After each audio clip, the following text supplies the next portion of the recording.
Hey guys, Mr. B XRP here again, and today I want to talk about how XRP makes Ripple a purple cow. Before I get started though, I want to publicly disagree with the digital asset investor. I know not a lot of people do that, but I'm going to go ahead and publicly disagree with the statement he made yesterday in one of his videos when he said that buying a yacht is a waste of money. And I'm going to disagree with him 100% and tell him, as a Floridian, we know that a yacht is a mobile beach house and you don't have to pay property taxes. So I'm going to disagree with him, and I'm going to tell him that I think a yacht is a great way to spend money and I intend to have one. So having said that, let's move on.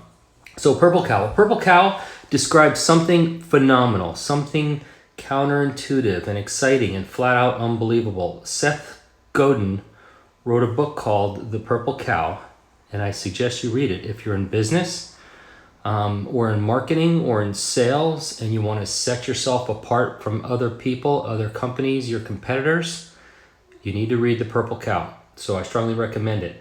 The purple cow, the term is a business analogy. So imagine for a second you're driving through Texas and you pass a field of cows and you drive for miles and miles and miles and barely even notice the cows because they're all brown, and they're brown cows and black cows, and you're driving and driving and driving and you just don't even see the cows anymore. But suddenly you see a purple cow, and that purple cow will instantly catch your interest because it's different. So that's the business analogy, and that's where I'm going with this video, is about purple cows. So being a purple cow, it means doing the exact opposite of your competitors. And when they zig, you zag. When you should look, you should act differently, completely differently than your competitors do. You need to stand out in this business world today. So I believe Ripple is a purple cow, and here's some reasons why I believe they're a purple cow in the world of digital assets. Here we go, in no particular order. Ripple is solving a problem that nobody even thought about solving in the last 40 years. The slow and expensive money remittance problem. No one has ever mentioned it before Ripple. No one even talked about it. No one even thought it was a problem before Ripple showed how ridiculous the system was. So that's number one. Number two is they're doing it with digital assets. Fundamentally changing the way money moves around the world.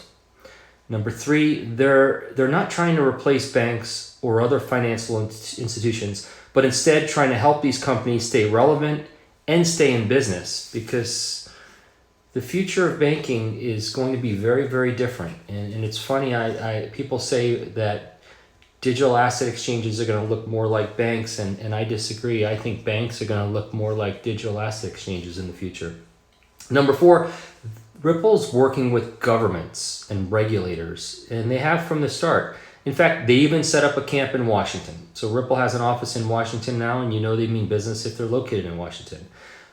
They aren't out there acting like anarchists, thinking they're going to replace fiat and down with the banks.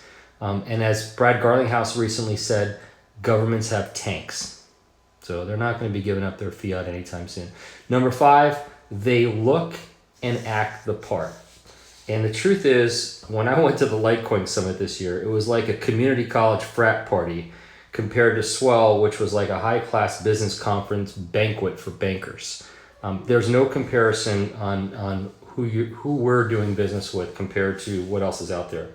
Number six, governments aren't threatened by Ripple's existence and the use of XRP. It doesn't look to replace their fiat. In fact, its purpose is obviously to be the bridge asset, so that when governments create their own digital currencies, they can send their own digital currencies to other countries, and may even use XRP to do it. Wouldn't that be nice? Number seven, they're the most transparent companies. They're one of the most transparent companies, if not the most transparent company in the space. Even though most people would like to know more about the inner workings of Ripple, you can't ignore the fact that you still know more about Ripple and XRP than you do about any other crypto company or any other cryptocurrency. We don't even know who created Bitcoin. Well, maybe we do. Well, maybe we think we do. I don't know. That's a story for another day. Number 8, Ripple's the most professional company in the space. I mean, most crypto CEOs, they only wear t-shirts. You see these guys all the time. These guys wear t-shirts everywhere they go. They're not professional business people. They're not out there acting the part. Number 9, Ripple has a working product in production 24/7, 365, right here, right now. Get some. Number 10, Ripple has actual clients. In fact, some of the biggest, most prestigious companies in the world. Brad Garlinghouse actually told me and the digital asset investor that 2 years ago, they couldn't get anyone to attend Swell. And this year, they had to cut it off at 800 people. What do you think next year is going to look like?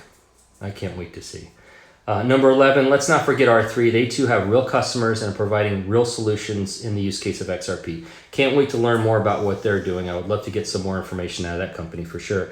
Number 12, Ripple's helping people, the people who can least afford to send money overseas and send payments overseas to their families. Ripple's helping them save money, which helps put more money in the hands of their families. And that's a good thing, and that's got to feel good. At the end of the day, when I look at the 5,000 assets on CoinMarketCap, I believe XRP is the one, and through Ripple's adoption, that this is the best bet. I think Bitcoin having the first mover advantage will have a place in the world, but it won't be as a number one asset. Slow, expensive, and unpredictable delivery won't cut it in the real world. I also think that Bitcoin has failed on the first line of its white paper. And let me read the first line of its white paper so you can see for yourself. First line of Bitcoin's white paper, abstract, a purely peer-to-peer version of electronic cash would allow online payments to be sent directly from one party to another without going through a financial institution. Well, a peer-to-peer payment system, it is not. Nobody uses it like that even after 10 years. And secondly, from one party to another without going through a financial institution, looks like everybody's going to need to be KYC to me. So I don't think circumventing financial institutions is going to happen at all. So what I would tell everybody is place your bets. The race is about to start. Thank you for listening today. I'm not a financial advisor. I'm not an accountant. I'm not a submarine captain. Don't make any financial decisions based on anything I say, and consider this video as entertainment only. Please like, subscribe, and share with anybody you think who would do the same. And you can also follow me on Twitter at XRPMister. Thank you and have a fantastic day.